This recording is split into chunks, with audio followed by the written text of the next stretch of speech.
ډېر ښه یاران تکړه یاران پکې پاتې کېږي، ښه یاران دوستان پکې پاتې کېږي او مردان ته خو زه ځم راځم بس داسې ډېر ښکلي یاران دوستان مې پکې پاتې کېږي او ډېر داسې خلک دي چې میلمه دوست دي قدردان دي. نه دلته مردان کې په پرسلب کې ادبي ثقافت او فورم تابع شوی دی. فورم په حواله به څه وایي جي؟ نو دا خو موږ وایو چې غواړو داسې چې لکه مطلب مې دا پروګرامونه کېږي داسې زموږ کوم دا فنکار برادري چې کومه ده هغه فنکاران چې کوم ټول عمر هم د دې د پښتو خدمت کړي همیشه چې لکه دا زموږ پښتانه خندولي دي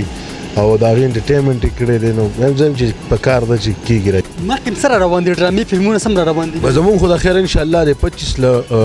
یو ډرامه ریلیز کېدو والا ده بډا خان بیا راغی بیا ورپسې چې کوم دی 27 باندې چې کوم دی یو ډرامه را جهانګیر دی زیمه ده چې نور کسان دي پکې چرګوغل ډرامه لا پکې نو ډېرې ښې ښې ډرامې دي انشاءالله را نوی کال خو هم شروع کېږي په دې موقع باندې څه شوګان شته که نشته؟ شوګان یا بالکل ولې نشته دی نیو باندې زموږ یو شو ده په ارشد سلیما کې شاهد صاحب دی ارباز صاحب دی او جهانګیر خان دی په ډومبي ځل لکه مطلب مې دا زموږ داسې کاسټ داسې هیروګان دي زموږ چې هغه په ډومبي ځل 3 واړه یو ځای شوي دي نو به ارشد سلیما ته به د خیره راځي او خپل ګرانو کتونکو ته به هم چې خامخا به راځي ارشد سلیما ته